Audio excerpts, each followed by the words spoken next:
Alhamdulillah, kita bersyukur kepada Allah Subhanahu wa Ta'ala dengan dua nikmat yang harus kita miliki. Nikmat berupa jasadiah, yakni diberikan kesehatan yang prima oleh Allah. Semoga saudara-saudara yang kita yang dikurangi kesehatan, yang hari ini masih ada rasa sakit, mudah-mudahan disembuhkan oleh Allah Subhanahu wa Ta'ala. Nikmat jasad yang kedua, nikmat sehat tadi disampaikan. Nikmat sehat itu luar biasa, nikmat rezeki, sehingga kita bisa melakukan ibadah ini dengan rezeki yang banyak. Tentunya amal kita juga akan semakin banyak. Kemudian nikmat ruhiyah, nikmat rohani yang harus kita miliki juga adalah nikmat iman dan juga nikmat Islam. Pramila menika mugi-mugi dari Bani Husain ini tentunya dengan banyak kenikmatan yang kita tidak akan bisa menghitung satu persatu. Kewajiban kita tinggal secara qaul, yaitu mengucapkan syukur alhamdulillahirabbil alamin. Adapun secara praktek, monggo sesuai dengan kemampuan kita amalkan dalam kegiatan sehari-hari di masyarakat kita.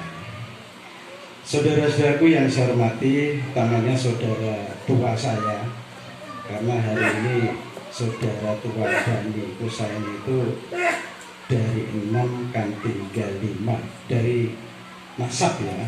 Ada yang tertua Mbak Sumarsi, Bu Sri Ngatur, Pak Nur Hadi, Mas Pron sama saya. Itu Bani nasab dari Mbak Husaini kalian Bu Asya. Itu saja, yang satu juga sakit. Yusri, mudah-mudahan atas doa restu panjenengan saudara kita Yusri itu juga cepat diberi kesembuhan oleh Allah Subhanahu wa Ta'ala.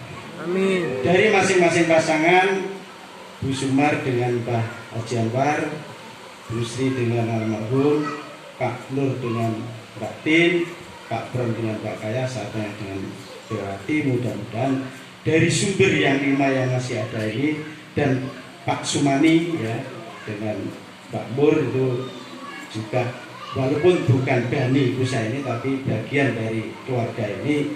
Semoga semuanya itu diberi kekuatan oleh Allah Subhanahu wa Ta'ala, sehingga sesuai dengan doa kita, Rabbana hab lana min azwajina wa dzurriyyatina qurrata a'yun waj'alna lil muttaqina imama. Intinya sesuai dengan wasiatnya Mbah Kung ketika masih sugeng itu, banyak sekali hal-hal yang diedarkan kepada kita.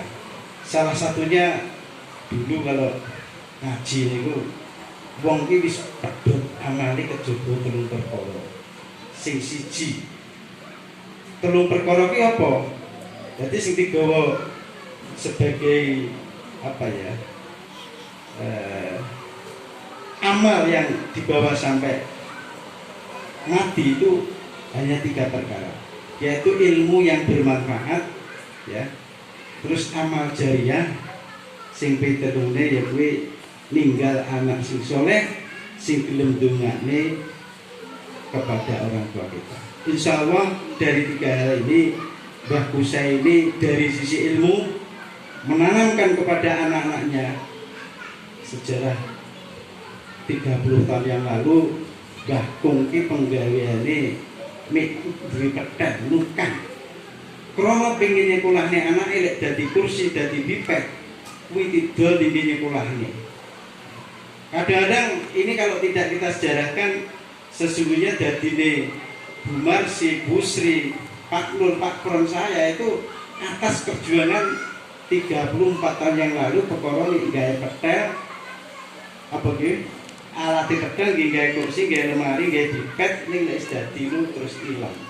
Itu sebagai komitmen orang tua untuk membiayai anaknya supaya di sekolahnya teko rata-rata teko SMA. Ini harus kita syukuri. Itu berarti Mbah Kung itu meninggalkan anak turun yang karena ilmunya nanti alhamdulillah terwujud. Sebelum meninggalnya beliau itu juga beliau komitmen tentang amal jariah. sehingga komitmen dengan mendirikan lembaga pendidikan yang tanahnya dan sarana prasarana termasuk dari Pak Sumani, Pak Yusuf Afandi almarhum, Mbah Yasir, ini juga para pejuang yang sebelum kita sekalian yang adik-adik yang baru lahir tahu itu atas komitmen Mbah Kusa ini untuk menerima jamaah ini masuk kepada keluarga kita. Itu bagian dari ilmu jariah, mudah-mudahan dengan kebaikan anak cucunya yang menerapkan ilmu itu dalam rangka untuk menegakkan kalimat Allah, mudah-mudahan jariahnya tetap mengalir kepada beliau-beliau, pada saudara-saudara kita yang sudah mendahului kita. Amin. Terus yang ketiga, ilmu anak meninggalkan anak yang soleh yang mau mendoakan orang tua, baik itu masih hidup apalagi yang sudah meninggal. Jadi mudah-mudahan anak turunnya Mbah Kusa ini kepada kita, kepada cucu kita, kepada buyut kita itu selalu doakan kepada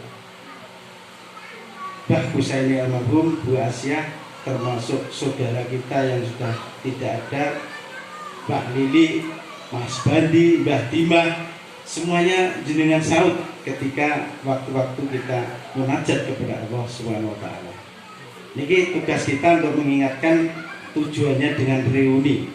Dan reuni kita itu nek jenengan pikir berbeda dengan reuni yang lain. Makanya jenengan nilai piyambak. Yang lain ngene iki mung wis benjok-benjok yang gak elektron, gak perlu joget-joget.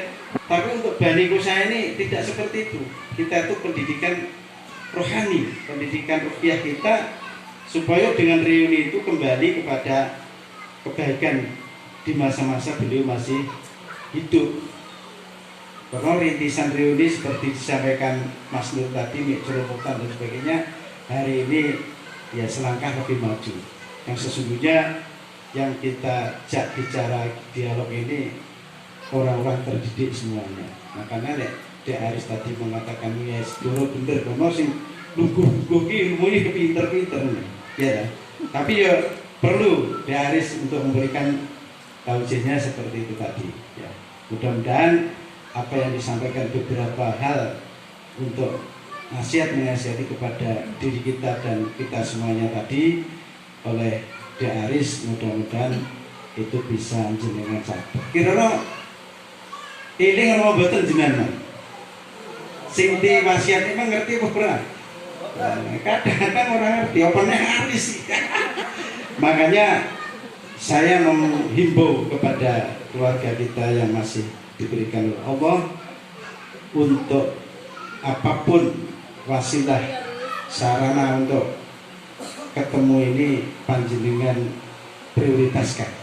Saya kemarin itu rodok meh mutung ya, utamanya sing anak-anak kita yang cucu kita yang dari jauh, dari Bandung, dari Garut, dari Sumberingin, dari yang jauh kan itu. Arblek waktu reuni kan gitu kan meh ra iso. Di Singarmungke, di Singanuan, termasuk pilihlah kalau memang reuni Bani Kusa ini dan Asia itu bagian dari wasilah kita untuk bertemu keluarga itu, ojo kok tebengi dengan waktu-waktu yang lain. Wah, aku harus dengan cara ini bitar sok ini. Tetapkan di antara sebelum Syawal itu, di antara Syawal itu kita itu memprioritaskan untuk ketemu dengan keluarga besar almarhum Bani Kusa ini dan Asia. Jadi orang yang di istilahnya disambit. Maka itu yang sudah-sudah nanti yang akan datang, kalau bentuk panjenengan sesibuk apapun, utamanya yang dari luar kota itu, tunjukkan kalian itu adalah memprioritaskan daripada kegiatan reuni dalam rangka untuk ketemu keluarga. Sakit nggih? Nek cara aku kemarin di Erna kapan erlah apa kan besok opung ke sore Pak Anang dari sholat hari raya terus sore ini reuni kayak kabeh nggak iso seperti itu. Terus yang lain karena durasinya aja ora tak dibatasi ya jam 3 kurang 5 menit, mungkin yang pokok-pokok saja baru saya sampaikan bahwa anak cucu Mbah Kusa ini itu hari ini tidak kurang dari 50 coro mesti ini ada laporannya dari panitia itu berapa cucunya, berapa buyutnya, berapa anunya, mestinya itu. Aku ini bingung dapuk sebagai ketua panitia tapi tidak membawa dampak apa-apa. Oleh karena itu dengan waktu yang singkat ini mungkin hal-hal pokok yang perlu saya sampaikan mungkin oleh dari sini nanti ada. Saya tadi mau berangkat membuka buku yang kemarin masih Sugeng itu ada poin-poin yang harus saya tularkan kepada saudara-saudaraku semuanya, karena ini orang terdidik. Anda dimanapun, kapanpun, dan dalam bagaimanapun, kita itu harus kembali kepada apa yang akan saya sampaikan ini. Karena proses kita itu proses regenerasi. Lek Mbah Kumbian ngomongin yang aku dan Pak Nur yang anak-anak, saiki kewajiban saya untuk menyampaikan ini kepada saudara-saudara saya yang lebih muda, biar nanti sebagai landasan secara akidah itu jelas. Ya.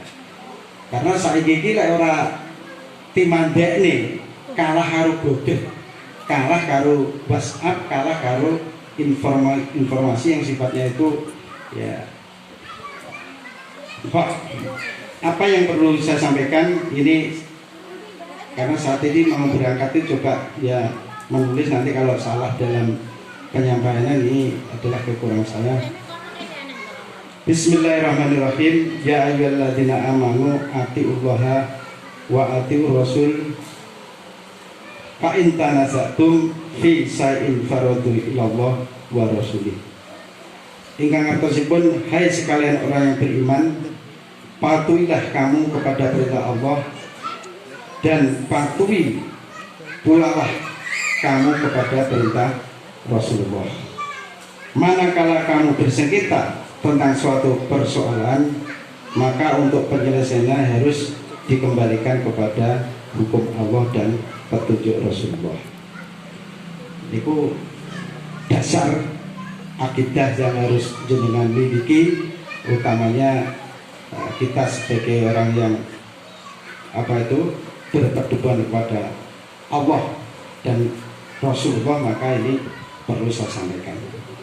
Terus sabda Rasulullah SAW, taraktu fikum amroini ma in tanaza'tum bihima lam tadillu abada, kitabullah wa sunnati. Kutinggalkan padamu umat Islam dua pusaka abadi, apabila kamu berpegang kepadanya niscaya tidaklah kamu akan tersesat. Apa itu? Al-Quran dan teladanku. Jadi apapun nanti di masa yang kedatang, sebagaimana penyampaian di awal, kita tidak tahu nasib di akhir penghujung hayat kita itu, maka kalau kita itu ingin menjadi orang yang tidak tersesat, menjadi orang yang ingin selamat, maka sabdanya Rasulullah, kembalikanlah kepada Al-Quran dan Sunnahku. Ojo kembali nih Google, kembali kepada Al-Quran dan As-Sunnah. Terus perintah pun Allah juga, setelah kita menjalin sebuah ukhuwah ini, maka perintah yang harus kita tegakkan, wa'tasimu bihablillahi jami'an wala tafarruq, dan berpegang teguhlah terhadap agama Allah dan janganlah kamu sekalian bercerai-berai. Ini sering oleh Mbah Kung ketika nasihati kepada anaknya dulu, ayat-ayat semacam ini ditekankan. Jadi berpegang teguhlah kepada agama Allah, larangani dan janganlah kamu bercerai-berai. Makanya kembali ini kitab Allah dan sunnah Rasulullah, kembali kepada Al-Quran dan hadis, maksudnya seperti itu. Oleh karena itu, dengan kutipan-kutipan ayat Allah yang singkat ini, saya sampaikan mudah-mudahan apa yang diajarkan almarhum Mbah Husaini kepada saya dan saya kepada panjenengan semuanya itu dalam rangka untuk saling mengingatkan antara satu dan yang lainnya, karena situasi zaman akhir seperti saat ini bagi generasi muda yang akan datang itu kalau tidak ada itu pengingatan kepada ayat-ayat itu, maka mereka akan tidak memiliki pedoman yang jelas. Oleh karena itu, sebagai penutup, Imam Bukhari meriwayatkan dalam Sahih Bukhari, Nabi SAW bersabda, yang artinya Muslim yang hakiki, yaitu Muslim yang Muslim lainnya itu selamat dari lisannya dan tangannya. Oleh karena itu, tadi disampaikan di dalam pendidikan Ramadan itu adalah bulan pendidikan, maka kita sebagai anak cucu Mbah Husaini ini betul-betul bisa menerapkan apa yang menjadi harapan, sehingga kita itu memang beda dengan yang lain. Beda bukan berarti kejelekannya, kita itu senantiasa apa yang kita lakukan senantiasa kita kembalikan kepada real hukum Allah yang memang dicontohkan oleh Rasulullah SAW, termasuk di dalam kita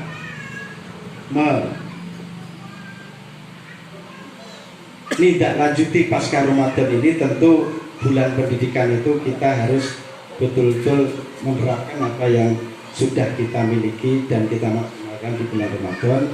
Dan semoga dengan kegiatan reuni ini, dari beberapa peringatan yang kita terima pada kesempatan ini, mudah-mudahan menambah pupuk keimanan di antara kita, sehingga kita nanti tergolong hamba Allah yang nantinya di yaumul kiamat akan mendapatkan syafaat atau pertolongan dari Allah, dijauhkan dari siksa api neraka dan dimasukkan kepada surganya Allah Subhanahu wa taala.